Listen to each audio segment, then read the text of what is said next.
حضرت جناب سیدنا سری سختی رحمت اللہ علیہ فرماتے میرا دل سخت ہو گیا تھا، میں بڑا پریشان رہتا تھا۔ حضرت معروف کرخی رحمت اللہ علیہ کی بارگاہ میں کئی دفعہ عرض کی، میں نے کہا بابا میں اس کا کیا کروں، یہ سخت ہو گئے، مہینوں ہو گئے یہ اللہ کے خوف میں نہیں رویا، سالوں بیت گئے حضور کی نعت سن کے نہیں رویا،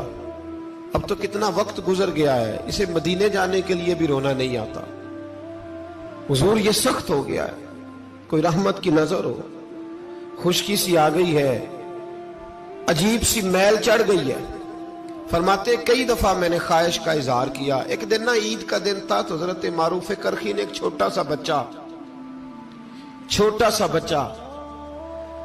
انگلی کے ساتھ لگایا ہوا تھا، تو حضرت آ رہے تھے، تو میں نے کہا حضور آپ کدھر سے آ رہے ہیں، یہ بچہ کون ہے؟ فرمانے لگے یتیم ہے۔ سارے بچے عید والے دن اخروٹ کے ساتھ کھیل رہے تھے، بیچارے کے پاس اخروٹ کوئی نہیں، تو حضور آپ کیا کریں گے؟ تو حضرت معروف کرخی کہنے لگے پیسے تو میرے پاس بھی کوئی نہیں اخروٹ خرید کے دینے کے، میں یہاں سے کھجوروں کی گٹھلیاں چنوں گا، وہ گٹھلیاں بازار میں بک جاتی ہیں،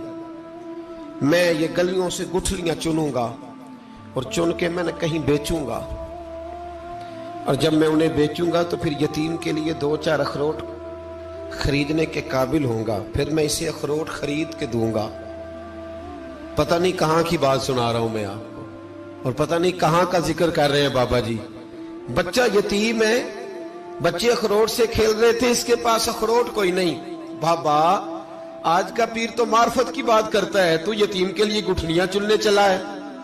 آج کا پیر تو کہتا ہے میں اے سی والے کمرے میں بیٹھ کے تمہیں بڑا عرش کے اعلیٰ کی بات بتاؤں گا، یتیم کے لیے گٹھلیاں چننا، مدرسے کے طلباء کی نوکری کرنا، یتیموں کا، غریبوں کا، ان مجبوروں کا خیال کرنا، یہ تو رواج ہی نہیں ہے آج کا۔ بابا تو کیا کہانی سنا رہا ہے؟ تو حضرت معروف کرخی کہنے لگے گٹھلیاں چنوں گا، پھر انہیں بیچوں گا، پھر جب کچھ پیسے ملیں گے نا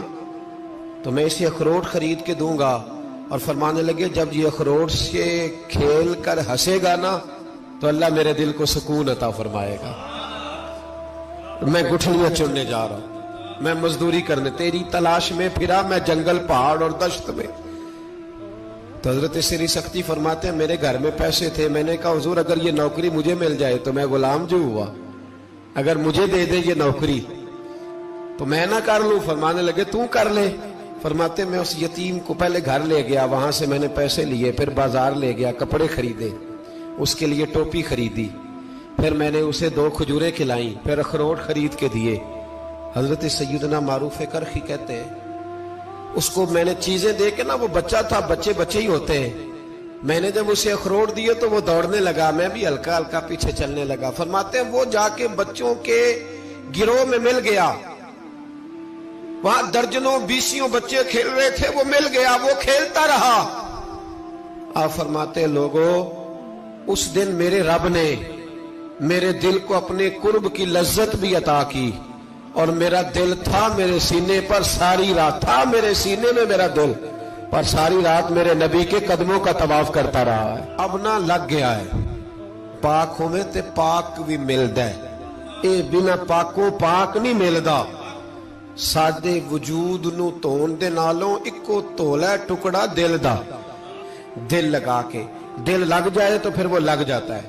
آپ یقین کریں لگتا ہے تو مزہ دیتا ہے، اور جب تک لگتا نہیں پھر کوئی بھی کیف سرور حاصل۔ امام زین العابدین رضی اللہ تعالیٰ عنہ مولا علی شیر خدا کے پوتے، امام حسین کے صاحبزادے، سیدہ پاک کی پیاری نسل، امام زین العابدین گھر میں نماز پڑھ رہے تھے، غور کرنا بات پہ، گھر پہ نماز پڑھ رہے تھے، گھر میں آگ لگ گئی۔ جب آگ لگی ہے تو پھر شور بھی ہوتا ہے، کچھ لوگوں نے شور مچایا، آگ آگ آگ، دور دراز سے لوگ دوڑے، آپ کا ایک چھوٹا بچہ بھی پاس سویا ہوا ہے، آگ لگ گئی، شور ہو رہا، دور دراز سے لوگ پانی لے کے دوڑ رہے ہیں، آگ بجھائی جا رہی، امام صاحب نماز پڑھ رہے ہیں، حکم ہے کہ ایسی ایمرجنسی دیکھو تو نماز توڑ دو، پر اس کے لیے جو دیکھے ہی نہ، جسے سوجے ہی نہ ہو کیا رہا۔ امام زین العابدین پڑھتے رہے، نماز مکمل ہوئی تو آپ کی زوجہ کہنے لگی اللہ آپ پہ رحم کرے، گھر میں آگ لگ گئی تھی، سارا محلہ، سارا گاؤں، سارا شہر ٹوٹ پڑا، بچہ سویا ہوا تھا، آپ نے توجہ ہی نہیں کی۔ تو آپ فرمانے لگے ہلکی سی بن بناہٹ ہوئی تھی میرے کانوں میں، پر میں اللہ کی نماز پڑھ رہا تھا، پر میں اپنے رب کی، میں اس کی نماز پڑھ رہا تھا، تیرے عشق کی انتہا چاہتا، تیرے عشق کی انتہا چاہتا، تیرے عشق کی انتہا چاہتا، میری سادگی دیکھ کیا چاہتا ہوں، ذرا سا تو دل ہے مگر شوق اتنا، وہی لن ترانی سنا چاہتا ہوں، مجھے کیا خبر ادھر کیا ہو رہا، ادھر میں تو اس کے ساتھ میرا تعلق تھا، میں تو اللہ کی بارگاہ میں حاضر تھا، مجھے کیا پتا۔ بی بی کہنے لگی آگ لگ گئی تھی، تو فرمانے لگے بھلی مانت چپ کر، تم دنیا کی آگ بجھا رہے تھے، میں جہنم کی آگ بجھا رہا تھا، تم لوگ اپنے شور میں تھے تو میں اپنے ذائقے میں۔ الذین ہم فی صلاتہم خاشعون،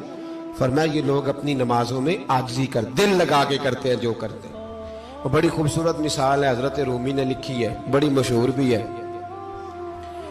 ایک نمازی نماز پڑھ رہا تھا، میری طرح کا نمازی، مجنو اس کے آگے سے گزر گیا، لیلا کے گھر جا رہا، تو نمازی اتحیات پہ تھا، اتنی دیر میں اس نے بھی نماز مکمل کر لی، تو پیچھے سے جا کے مجنو کا گریبان تھاما، کہنے لگا شرم نہیں آتی تجھے، مسئلے کا نہیں پتا، نمازی کے آگے سے نہیں گزرنا چاہیے؟ تو کہنے لگا یار معاف کر دو، مجنو کہنے لگا معاف کر دو، غلطی ہو گئی، حالانکہ شہزادہ تھا، پر معافیاں کیوں مانگ رہا ہے؟ اس لیے کہ کسی سے دل جو لگ گیا ہے، عاجزی آ گئی، ان کے چل یار معاف کر دے، تیری مہربانی، نمازی ناراض نہ ہو جائے، نمازی بڑے ڈاڈے ہوتے ہیں، کئی دفعہ بڑے سخت ہوتے ہیں، نمازی تھا بڑا پکا، تو وہ کہنے لگا نہیں، نماز خراب کر دی تو نے، تجھے پتہ نہیں آگے سے نہیں گزرنا چاہیے، اور ویسے بھی زمانے کا رواج ہے، جو معافی مانگ لے لوگ سمجھتے ہیں بزدل ہے، یہ بھی بڑا مسئلہ ہے، آپ تھوڑا سا کہہ دے کہ جب دیکھی جائے گی جو ہوگی، لوگ سمجھتے ہیں نہیں ہے دم کم، معافی مانگ لے سامنے والا بگڑ جاتا ہے، الا ماشاءاللہ، لیکن اس کا مطلب یہ نہیں کہ ہم معذرت کرنی چھوڑ دیں، وہ اگر بری عادت پہ ہے تو ہم نے اپنی اچھی عادت کو قائم رکھنا ہے، تو کہا جناب معاف کر دے، تو نمازی کہنے لگا نہیں تجھے عقل نہیں ہے، نمازی کے آگے سے نہیں گزرنا چاہیے، پھر مجنو نے بڑی بات کر دی، پھر ایک عاشق نے عاشقوں والا جملہ بولا، پھر ایک محبت کرنے والے نے بڑی بات کی، کہنے لگا یار نمازی میں تو معافی مانگ رہا ہوں تو نہیں دے رہا، چل ایک سوال کا جواب ہی دے دے کہ میں تو عورت کے عشق میں جا رہا تھا، مجھے تو نظر نہیں آیا کہ تو نماز پڑھ رہا ہے، میں تو بی بی کے عشق میں تھا، مجھے تو نظر نہیں آیا، تو بتا تو رب کے عشق میں تھا، تو مجھے کیسے دیکھ رہا تھا، میں تجھے کیسے نظر آیا، حالانکہ تو اللہ کے عشق میں کھڑا تھا، مالک حقیقی کی محبت میں تیری میرے اوپر نظر کیسے پڑ گئی، میں تو عورت کے عشق میں تھا۔ اب نمازی صاحب شرمندہ ہو گئے، مجنو کہنے لگا آج کے بعد جب رب کی بارگاہ میں کھڑے ہونا نا تو والذین آمنوا اشد حبا للہ، پھر نماز کے لیے نہیں، اس کے پیار میں بھی کھڑے ہونا، دل لگا کے۔